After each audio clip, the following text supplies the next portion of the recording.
com seus camelos carregados de especiarias, e bálsamo, e mirra, indo transportá-los para o Egito. Judá disse aos seus irmãos: que proveito haverá em matarmos nosso irmão e escondermos seu sangue? Vinde, vendemo-lo aos ismaelitas, e não sejam nossas mãos contra ele, pois é nosso irmão e é nossa carne. Seus irmãos concordaram, e então passaram por ali mercadores midianitas, e tiraram e alçaram José do poço, e venderam José aos ismaelitas por 20 peças de prata, e levaram José para o Egito. Amém?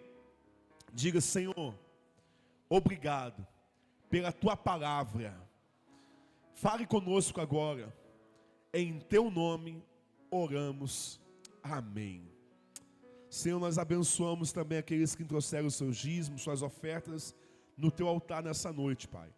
E nós pedimos que o Senhor venha estar abençoando com prosperidade, recompensando o trabalho, a fidelidade de cada um. Em teu nome oramos. Amém. E pegaram a túnica de José, a sua túnica de várias cores.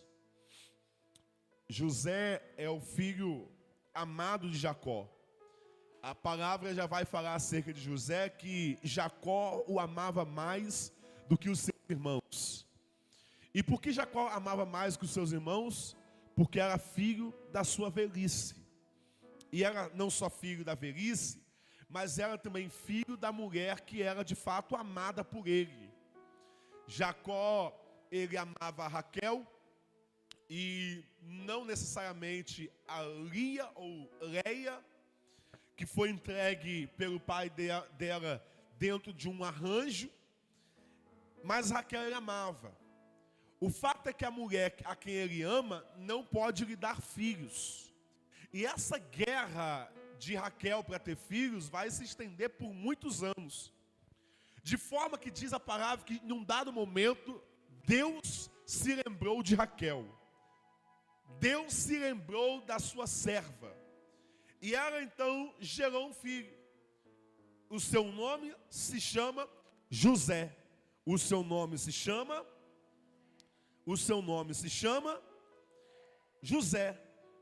E o que é interessante é que quando Raquel vai gerar o seu filho José, ela já dá a ele esse nome de uma forma intencional. Porque o nome José significa Deus acrescentará. Diga: Deus acrescentará. Quando ela dá a José esse filho, ela já está expressando uma ingratidão por parte dela. Porque ela está anos e anos querendo ter um filho e ela não consegue. Agora, ela tem José, mas ao invés de ela agradecer pelo filho que ela tem, ela já vai ter José pensando no próximo. Ela já vai ter José pensando em ter outro. Porque José significa Deus acrescentará outro. Então, ela está tendo um filho que ela está lutando por muito tempo para ter e não tem. E quando o menino nasce, ela poderia batizar o menino com o nome de gratidão, de minha vitória, de sei lá o quê. Mas ela já põe o nome do menino, Deus acrescentará outro. Em outras palavras, ela está dizendo assim: olha, eu não estou satisfeito com o que eu tenho. Eu quero mais. Por quê? Ela olha para a sua irmã. Ela olha para outra esposa de Jacó, concubina dele, com quem ele tem outros filhos. E ela diz assim: olha, elas têm mais, eu só tenho um. Então, eu não estou satisfeito em ter apenas um, eu quero mais. Já fique Deus sabendo que eu quero. Ela então, ao invés de agradecer por aquilo que ela recebeu, ela já está pensando naquilo que ela quer ter. E isso me ensina algo nessa noite. O poder de ser grato com aquilo que Deus está me dando hoje.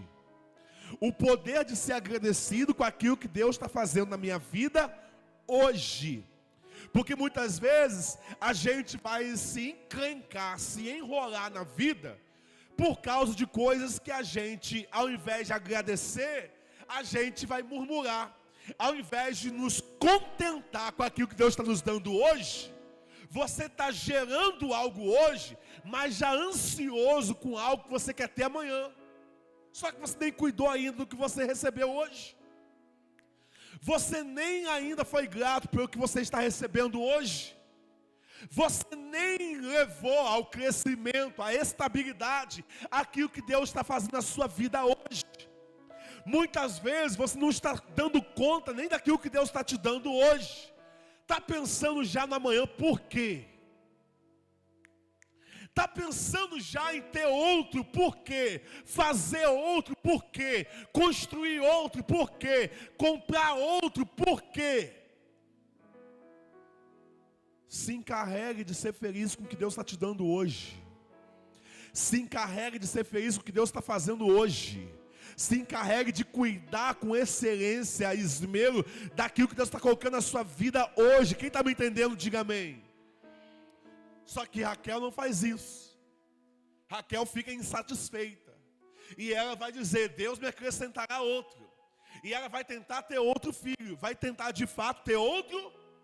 Por quê? Porque ela olha para o lado, se compara com outras mulheres que têm o que ela não tem. E a comparação com outras mulheres que têm o que ela não tem, vai forçá-la a tentar ter a força, o que ela não pode ter. Ela então vai dizer, eu quero outro filho, eu quero outro filho, eu quero outro filho, e ela vai ter. Ela vai engravidar.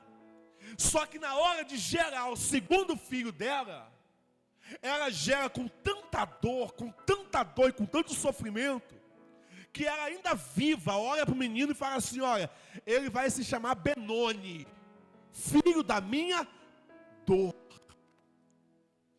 Você entende que às vezes é melhor ter o pouco com Deus, do que você forçar portas que Deus não abriu para você, porque essas portas podem gerar dor. Você entende que às vezes é melhor se contentar com aquilo que Deus está fazendo na sua vida hoje, do que você ficar ansioso, preocupado, tentando fazer o que você não dá conta de fazer, porque pode ser que você faça, mas faça com dor. Pode ser que você chegue, mas chegue com dor. Pode ser que você consiga, mas não vai conseguir para o seu prazer, vai conseguir para a sua própria dor, para o seu próprio sofrimento, de forma que você possa olhar para trás e perguntar assim, meu Deus, por que eu não estive contente com o que Deus fez? Por que eu não me contentei? Por que eu não me contive? Por que eu não fiquei feliz ali, agradecido? Por quê? Benoni, filho da minha dor. Só que Jacó se aproxima e fala assim, não, ele não vai se chamar filho da minha dor, não. Ele não vai se chamar Benoni, não. Vai se chamar Benjamim, filho da minha destra. Quem está me entendendo? E o pior vai acontecer, porque Raquel vai morrer tentando gerar Benjamim. Olha para quem está do seu lado e fala com ele assim, cuidado. Não, me ajuda a pregar. Fala com ele assim, cuidado, para você não morrer tentando gerar o que você não dá conta de gerar. Não, me ajuda aí. Fala com quem está do seu lado assim, com um tom de provocação. Fala assim, cuidado, para você não morrer tentando gerar o que você não dá conta de gerar, tentando viver o que você não dá conta de viver. Cuidado para você não morrer tentando chegar em lugares que não cabe aos seus pés. É grande demais, é alto demais para os seus pés. Às vezes é melhor você olhar para o seu filho José e dizer, Deus, obrigado, estou satisfeito, eu não tinha nada, o Senhor já me deu o que eu queria, agora eu estou em paz, estou tranquilo, estou satisfeito, eu vou cuidar bem daquilo que Deus me deu. Ela morre. Então José é um menino que nasce sem mãe. Você entende por que Jacó tem uma predileção por ele? Porque ele não tem mãe. Existe em Jacó um alarme, eu preciso cuidar desse menino. Tadinho, ele é o órfão. Eu preciso cuidar dele, dar uma atenção maior a ele. Porque ele não tem mãe, assim como Benjamim. Já que ele não tem mãe, Jacó vai concentrar sua atenção em José, de forma que José, ele é o menino preferido do pai, ele é amado, ele é. Só que o amor que ele carrega do pai, custou a ele o ódio de muita gente. Por quê, pastor? Quanto mais amado você é por alguns, certamente mais odiado será por outros. Quanto mais amado você é por Deus, de forma que Deus te cerca com livramento, com graça, com favor, o amor e o favor de Deus na sua vida também vai despertar o ódio de alguns. E vai despertar algo que é pior do que o ódio ainda. Pergunta assim, o que, pastor? Inveja. E diz a palavra que os irmãos de José olhavam para ele e o invejava, porque era amado. O invejava porque Jacó fez para ele um negócio chamado ketonete passim. O que é o ketonete passim? É uma túnica de várias cores. É uma túnica talar. O que é uma túnica de várias cores? A ketonete passim é uma túnica diferente. Era normal os rapazes usar túnicas que ia até o cotovelo, ia até o joelho. Normalmente a cor é bege, é o marfim, é o vinho ou branco. Só que a túnica de José é diferente. A túnica de José é uma túnica usada pelos filhos dos duques, pelos filhos dos príncipes, pelos filhos de gente da mais alta patente da sociedade. Então não basta só ser colorida, mas é algo que torna ele alguém diferente no meio dos iguais. E é muito perigoso você ser diferente no meio dos iguais. Porque quando você é diferente no meio dos iguais, os iguais não gostam. Os iguais têm uma predisposição de rejeitar. Por quê? Porque olha para você e percebe que tem algo em você que faz de você alguém diferente. Não é nem maldade sua. Não é porque você é metido, não é porque você é arrogante, não é porque você é presunçoso. É simplesmente porque alguém não sabe nem dizer o quê, mas olha para você e percebe: tem uma coisa diferente nele. Tem uma coisa diferente nela. E eu não sei, mas eu não vou com os cornos dessazinha aí. Eu não vou com os cornos dessazinha aí. Já viu isso? Talvez você não sabe porque muita gente não gostou de você a vida toda. Eu te digo hoje, é porque existe uma graça diferente sobre a sua vida. É porque existe uma graça diferente sobre você. Existe uma túnica talar sobre a sua vida. Porque o que Deus tem para você é diferente. O que Deus tem para você é maior. O que Deus tem para você destaca você no meio dos iguais. O que Deus tem para a sua casa é diferente, é maior, te destaca. Ainda que você tenta muitas vezes. E eu vou dizer, tem muita gente aqui em que muitos momentos da vida você tentou se adequar. Em muitos momentos da vida você tentou ser igual a eles. Em muito momento da sua vida você tentou se encaixar, porque você percebeu que o fato de ser diferente gerava em você uma pré-indisposição das pessoas, e você tentou se encaixar, tentou ser igual a eles, falar igual a eles, agir igual a eles, cantar igual a eles, pregar igual a eles. Você tentou até mesmo se vestir igual a eles, mas alguma coisa não se encaixava. Por quê? Você é diferente. Você é diferente.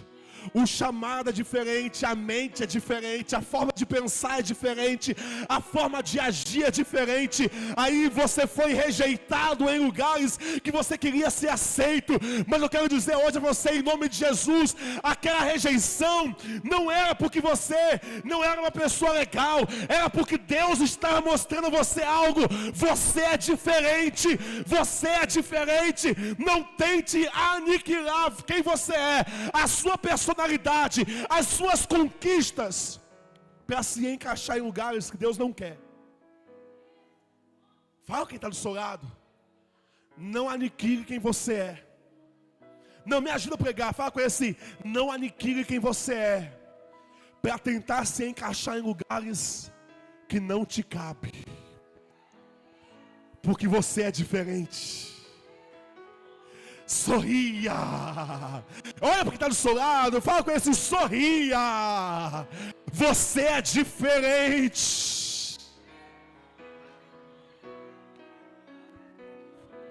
Sacode alguém do seu lado nessa noite fria e fala com ele assim: você é diferente. Você é diferente. Você é diferente. Você é diferente. Você é diferente. Ei, não é só você como indivíduo, você como igreja central. Você é diferente. Podem falar o que quiser, reclamar o que quiser, criticar o que quiser. Ei, bata no peito e diga: eu sou diferente. E Deus não tem problema com isso. Pelo contrário, Deus me escolheu justamente porque eu sou.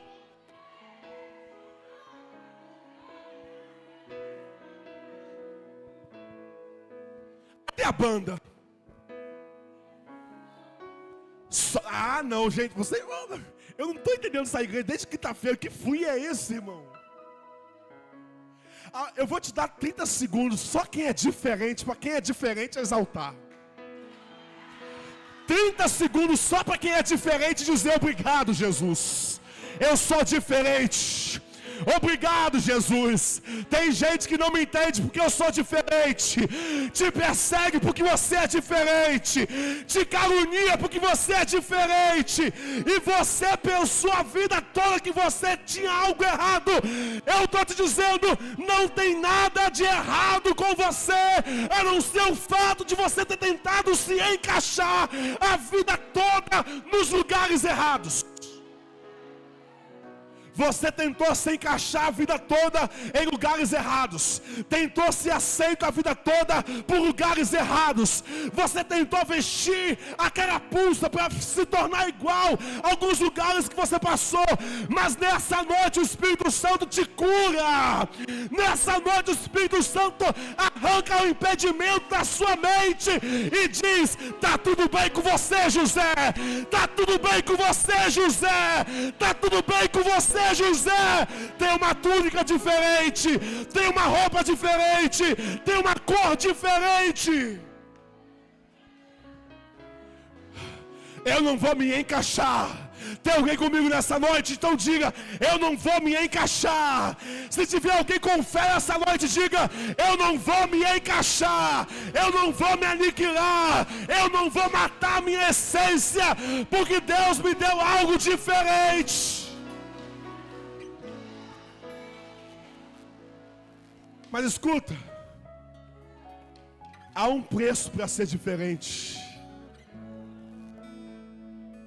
É isso que machuca a gente, Miqueias. Há um preço para ser diferente. Há um preço que dói, que machuca, que castiga a alma da gente muitas vezes para ser diferente. Porque o diferente muitas vezes fica sozinho. O diferente muitas vezes lida com a incompreensão. O diferente muitas vezes lida com o sentimento de não ser aceito, de não pertencimento. Ei, José está sozinho quando ele está vindo e os irmãos estão avistando ele. E eles falam assim: ah, está vindo quem? O sonhador. Porque presta atenção, não bastava José receber uma túnica diferente, ele tem sonho. E ele não só tem sonho, como ele vai contar o sonho para os irmãos e para o pai. Diz a palavra que depois que ele conta o segundo sonho para os irmãos e para o pai, ele foi invejado ainda mais. Invejado ainda. Por quê? Porque já não bastava ele ter uma túnica. Agora ele tem sonhos diferentes. Ele diz que o sol, a lua e as estrelas vão se curvar diante dele. Ele diz que o sol e a lua e as estrelas simplesmente vão se curvar aos seus pés. Nem o pai entendeu. Continua, só abaixa um pouquinho. Guitarra, preferência. Nem o pai o entendeu. Fala comigo assim, nem o pai o entendeu. Por quê? Porque às vezes você não vai ser compreendido nem mesmo dentro da sua própria casa. Às vezes quem vai se levantar contra você nem é os de fora, são os de dentro. Porque os de dentro te conhecem o suficiente para julgar você e achar que você não é capaz. Para julgar você e achar que você não dá conta. Então José está vindo amando do seu pai para tirar satisfação, dar satisfação dos irmãos. E José agora continua, só abaixa um pouquinho aqui na frente, por favor. Abaixa o instrumento um pouquinho aqui na frente, Guilherme. Então José, ele está indo agora, e os irmãos vão pegá-lo, tirar a túnica dele e lançá-lo no poço. E diz a palavra que o poço está vazio, não havia água no poço. Agora preste atenção, eles pegam a túnica de José, lança José no poço. Vem uma caravana de ismaelita, eles vendem José para o Egito. E José agora vai ser vendido por 20 peças de prata. Eles vão pegar a túnica de José e vão manchar no sangue. E vão levar para Jacó e vai dizer assim, olha, encontramos essa roupa aqui, ó, a túnica. Vê se é do teu filho. E diz a palavra que quando Jacó pega nas mãos aquela túnica suja de sangue, Jacó pensou, certamente, uma besta fera do campo pegou meu filho e o matou, e o devorou. Olha para quem está do seu lado e fala com assim, ó, muita calma nessa hora. Fala com assim, cuidado para você não tomar. Cuidado para você não tirar conclusões precipitadas acerca de coisas da sua vida. Os irmãos de José, eles não mentiram dizendo que aquela túnica é de José. Eles só sujaram no sangue e pegaram a túnica e deram ao pai. Foi o pai que tirou uma conclusão precipitada. Foi o pai que disse, certamente, mataram meu filho. Deus está falando com você. Talvez você entrou essa semana atravessando algum problema, alguma circunstância, algo que você precisa resolver. Disse-me disse, intriga, fofoca, maledicência, coisas com seu nome, com o nome da sua família, e você já todo perturbado, tirando conclusões. Deus está falando com alguém aqui, cuidado para você não tirar conclusões precipitadas. Cuidado para você não sair falando coisas que você ainda não sabe. Cuidado para você não ficar ainda tirando conclusões precipitadas acerca de si mesmo. Como, pastor? Você diz assim, não tem mais jeito para mim, não tem mais jeito para minha casa, não tem mais jeito para o meu ministério, não tem mais jeito para o meu casamento, não tem mais jeito, não tem mais jeito. Por quê? Você está tirando conclusões precipitadas. Diga assim, conclusões precipitadas. José é levado para o Egito. Depois de sair do poço, eu imagino José que quando ele foi alçado do poço, ele diz assim, que bênção, era só uma brincadeira. Ui, que sufoco. Eu achei que eu ia morrer aqui nesse poço. É brincadeira, né? Não, não é brincadeira não. Eles venderam José para o Egito. E aqui eu entro com uma espada afiada para terminar essa mensagem. Quem está comigo, diga amém. Quem está comigo, diga amém. Primeira coisa, me ajuda a pregar. Olha para quem está do seu lado e fala com ele assim, olha, você não precisa entender tudo. Você precisa confiar que Deus governa tudo. Você não precisa entender tudo que você está vivendo hoje, tudo que você está passando hoje. Você não precisa entender o mal que estão intentando contra você. Você não precisa entender o planejamento maligno e diabólico das pessoas contra a sua vida, contra a sua casa. Você não precisa entender. O que você precisa é confiar no Deus que governa todas as coisas. Por quê? Quem governa a sua vida é Deus. Quem governa a sua casa é Deus. Quem está com a caneta na mão escrevendo a sua história é Deus, e a palavra de Deus diz que todas as coisas cooperam justamente para o bem daqueles que amam a Deus e daqueles que são chamados pelo seu propósito.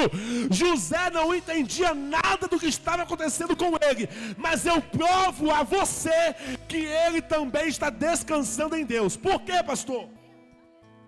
Porque em nenhum momento você vai ver José murmurando. Em nenhum momento você vai ver José reclamando, perguntando a Deus: Deus, por que Deus? Isso é atitude de quem está confiando. Isso é atitude de alguém que sabe que a história dele, ainda que não esteja entendendo nada, está na mão de Deus. Está na mão de Deus. Está na mão de Deus. Então você não precisa entender tudo, você só precisa confiar. A segunda coisa que eu fico é que a inveja de pessoas pode te sabotar. A inveja de pessoas pode até atrasar você, machucar você. A inveja de pessoas pode ferir você, mas não pode frustrar os planos de Deus para a sua vida. Por quê, pastor? A inveja dos irmãos fez com que eles pegassem José e colocassem no poço, tirasse José do poço e vendesse José para o Egito. Só que na cabeça deles, quando eles vendem José para o Egito, eles estão pensando: agora acabou.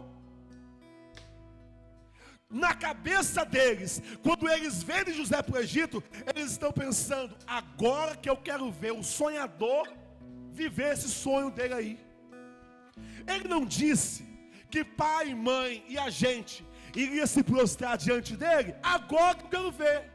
Demos um chute no traseiro dele e mandamos ele para o Egito.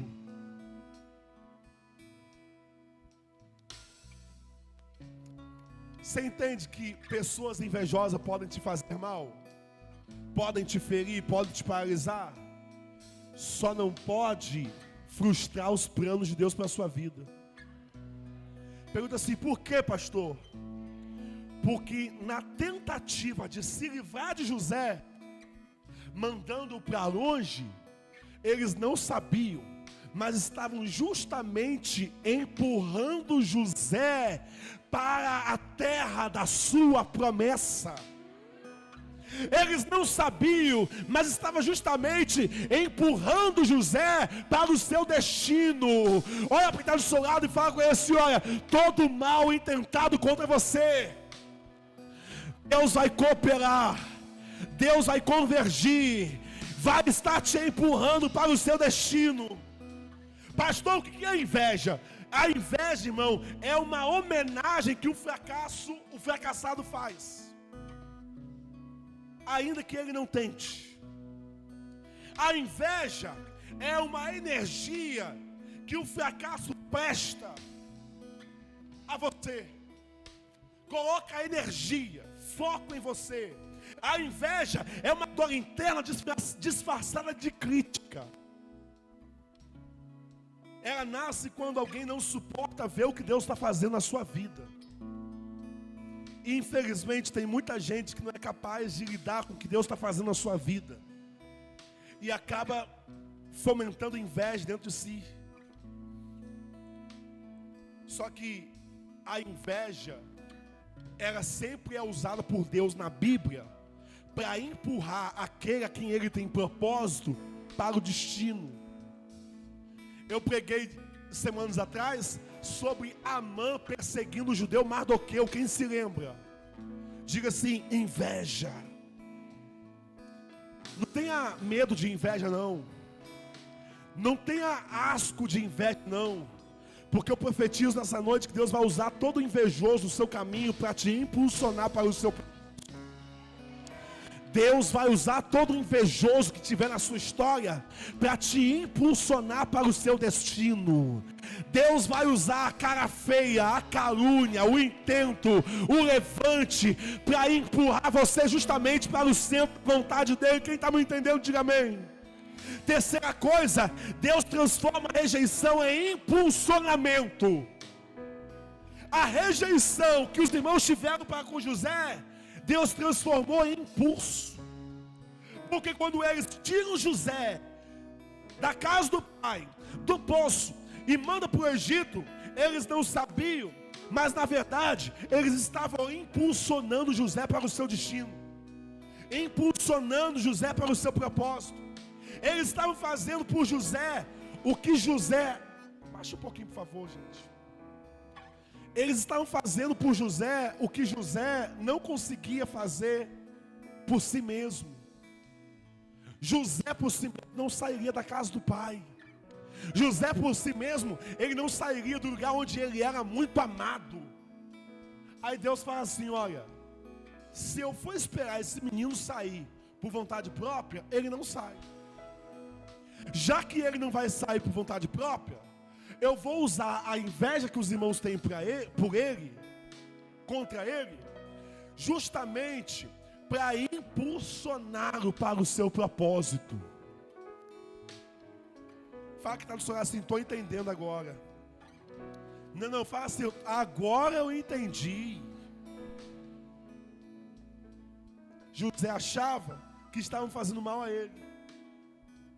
Eles achavam que eles estavam se livrando de José.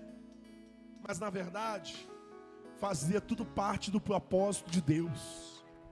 Por isso que você precisa confiar que todas as coisas que estão acontecendo com você hoje estão cooperando para o seu bem. A rejeição dos irmãos não era rejeição. A rejeição dos irmãos era Deus provocando um impulsionamento. Eles estavam, como eu disse, fazendo o que José não era capaz de fazer. Em nome de Jesus, você precisa entender. Você precisa entender que José não sairia da casa do pai se não fosse por debaixo de muita pressão. Eu quero te dizer em nome de Jesus, essa pressão que você está vivendo é Deus te pressionando. Essa pressão que você anda passando é Deus te impulsionando. Essa pressão que você anda sentindo na sua alma, muitas vezes sentindo um deslocamento, é Deus te impulsionando. Deus não te priva do poço, mas Ele transforma poço em ponte. Eu quero terminar essa palavra dizendo, irmão, Deus não vai te privar do poço. Deus não vai te livrar do poço. Deus poderia ter livrado José do poço, sim, mas Ele não livra. Mas Deus sabe muito bem que aquele poço para José é poço, mas para Deus é ponte. Aquele ato de rejeição, de ser vendido, para José é rejeição. Para José, ele está sendo vendido, está sendo abandonado. Mas Deus olha e fala assim, não, José, não é rejeição, é ponte. Não é abandono, é ponte. Não é uma família das costas para você, é ponte. No poço não parecia que Deus estava favorecendo José, mas estava. Ei, tem coisas que acontecem com você que não parece que Deus está te favorecendo, mas está. Tem coisas que acontecem na sua vida que não parece que Deus está trabalhando por trás disso, mas está. Tem coisas na sua vida que não parece, pastor, isso me parece que é para o meu mal. Pergunta a José, se parece que tudo que ele está vivendo tem alguma coisa boa nisso, mas por trás daquele mal tem Deus trabalhando.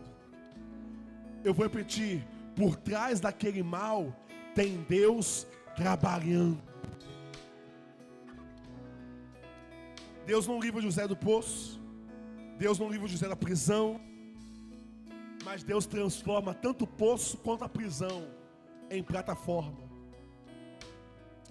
Deus nem sempre vai te livrar do poço, Deus nem sempre vai te livrar da prisão, mas Deus vai transformar cada situação que você está vivendo em plataforma. Deus vai lançar você para o seu destino. Deus vai converter a situação para o seu bem, para o seu propósito. Por quê, pastor? Presta atenção. Se José não recebe túnica, José não é invejado. Se José não é invejado, José não é lançado no poço. Se José não é lançado no poço, José não é vendido para o Egito. Se José não é vendido para o Egito, José não vai cair na casa de Potifar. Se José não vai para a casa de Potifar, ele não vai aprender a administrar como ele aprendeu. Se ele não aprende, ele não cresce. Se ele não cresce, a esposa de Potifar também não põe o olho nele.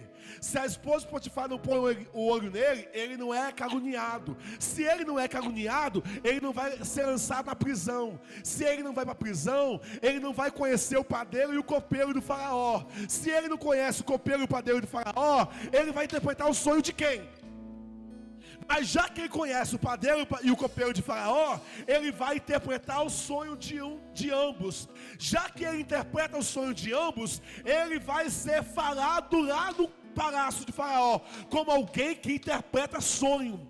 Já que ele está na prisão, e da prisão ele vai para o palácio, Faraó vai reconhecer a grandeza dele no palácio. Mas você entende que antes dele pisar no palácio, tem todo esse processo?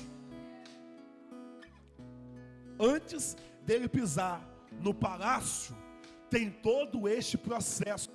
Ou seja, todo esse processo que José está passando é uma plataforma para Deus fazer na vida dele o que Deus prometeu. Fica de pé no seu lugar em nome de Jesus. Fala com ele assim: olha, tudo que você está vivendo.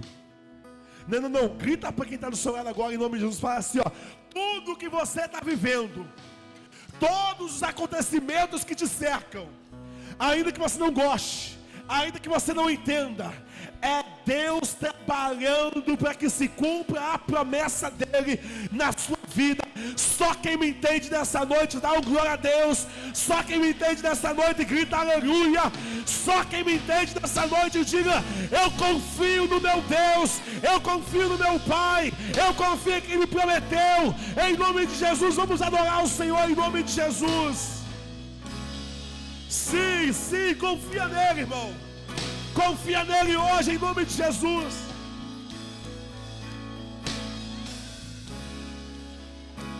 Não perdi o controle.